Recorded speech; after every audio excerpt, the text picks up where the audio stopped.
Hi, welcome back to day 28 in the Light the World, Build the Kingdom Challenge, where each day we get down on our knees and ask God what is one thing that we can do to light the world, to build the kingdom, to make the world a better place, and then act upon whatever inspiration comes.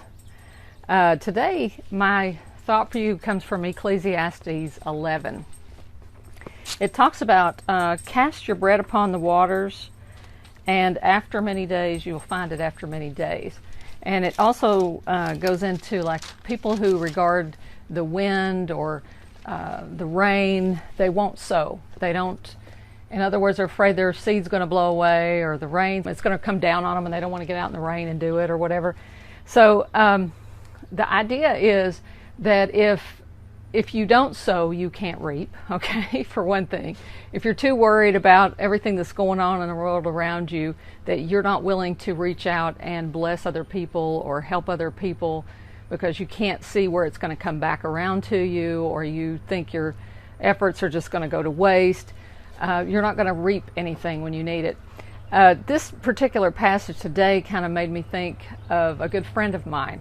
There was a time a few years ago when I was in a really bad place, and I didn't even have the money for the groceries for my kids, didn't have the money for my electric bill. I was just in a really bad situation at the time, and this one friend of mine found out about it and came and just showed at my door with a couple $100 worth of groceries, and she took the electric bill and made sure that it got paid.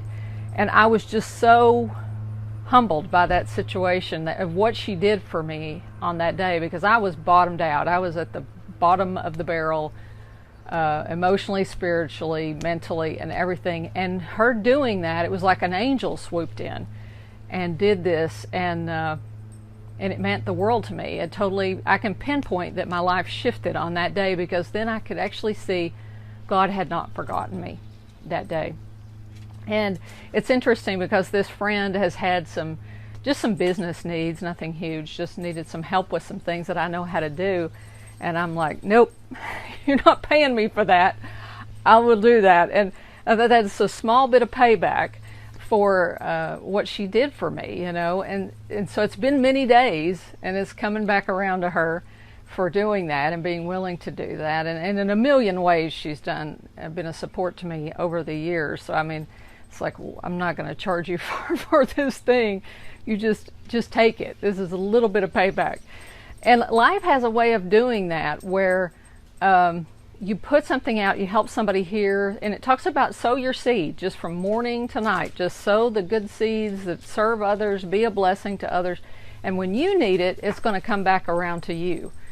And when you're in that situation of being completely depleted and life throws you a bunch of blows, you never know, somebody's going to come back into your life maybe that, and it may not always come from the person you gave to, you know, it could come from somebody totally different. And I think one of the biggest things that we have in our false thinking about this is that we expect to get back from the same person we gave to. And in this particular example, you know, I think it does fit that way, and sometimes it does, but sometimes that person is never the one that's able to compensate you or help you in the future. It's somebody completely different. It's almost like, that's why it says cast upon the waters. Put it out there, kind of put it into the circulation of the waters, the flow of the river, and the river will bring it back around to you when you need it, and it may come from somebody else. So that's what the Light the World Challenge is really all about, just casting your bread upon the waters, helping others, being a blessing, putting that good out so that it will come back to you one day when you need it most. Y'all take care. God bless. Have a wonderful day.